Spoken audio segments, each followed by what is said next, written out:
What's up, guys? It's your girl Brittany Green coming to you live for this week's Financial Freedom Fridays.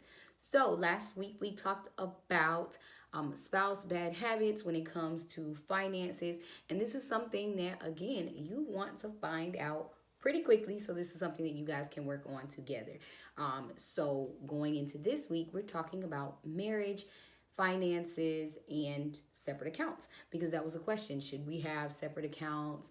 Should we have multiple accounts, like more than two? So I'm gonna kind of answer that question for you guys today. So first and foremost, you guys have to communicate. Don't avoid getting a joint account just because your partner has bad spending habits, or you want to be slick and hide your bad habits. You guys are becoming one under a union, so you want to make sure that you guys are connected. So yes, you guys do need a joint account. However, I am a full advocate for having multiple accounts. Just because you want things in different areas, such as savings accounts, you want things that's like maybe your leisure account, even in a single, in your single life, have multiple accounts. So I'm a full advocate of having multiple accounts for different purposes. Now, when you are joining into a marriage, you guys have to be completely and full of transparency when it comes to your finances. So there's no hiding income. You need to know what your partner is making. Your partner needs to know what you're bringing in, and it all needs to be laid out on the table. You guys need to budget together. Yes. Budgeting has to be a family thing, because if it's not, again, that's how those bad habits get swept under the rug, and that's how the separation in the relationship causes. As I said last episode, the number one cause, a leading cause in divorce is finances. And, some will say, well, what about cheating and abuse and things like that? Well, you have to think about what are some of the underlying causes. Why is someone cheating on their partner? Maybe it stemmed from a financial conversation of them not being able to speak with their partner on financial affairs, or always being the blame game without even attempting to work with your partner.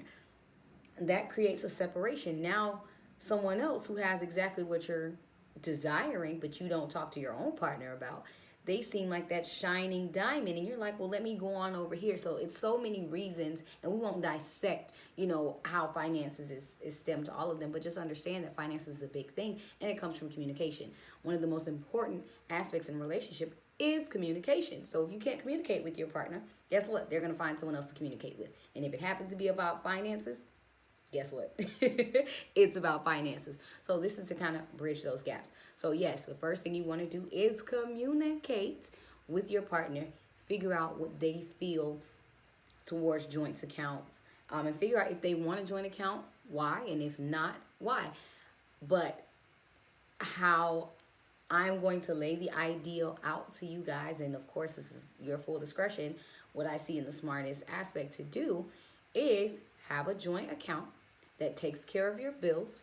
You guys have a separate account that is for savings, where you guys both are contributing. You know the money that's going in there. And then another account where it's leisure, right? And you both are allocated a specific amount of funds. It sounds like, oh, I'm so in a shell, but it's really creating a structure that's needed for marriage, because you don't want to have funds in the joint account and you're thinking, oh, I'm going to go to the grocery store. Didn't communicate that with your husband, and then he had that money in that account allocated for something else. So the biggest thing is communication when you're going to have a joint account.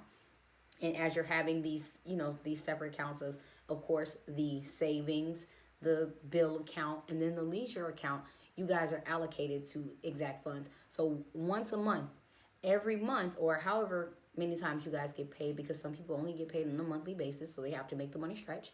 Some get paid bi-weekly, just depending on what's suitable for your household. We go ahead and we'll do it, per check that's coming in. You guys sit down, you write it out, what the budget is for, where the money is going. So you guys are clear and you're communicating. If you want something, communicate that to your husband, communicate that to your wife, and work it out.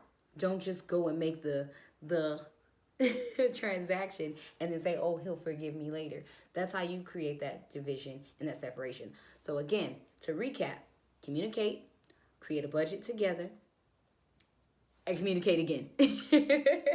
Communicate again so that you guys are on the same page and are walking in alignment. But to answer the overall question in a recap, yes, joint accounts, but communication, budgeting, and communication again. I will see you guys next week on Financial Freedom Friday as we discuss how do we merge children into understanding finance, having good financial habits, and how we all make it work as a good old family. See you guys next week. Bye.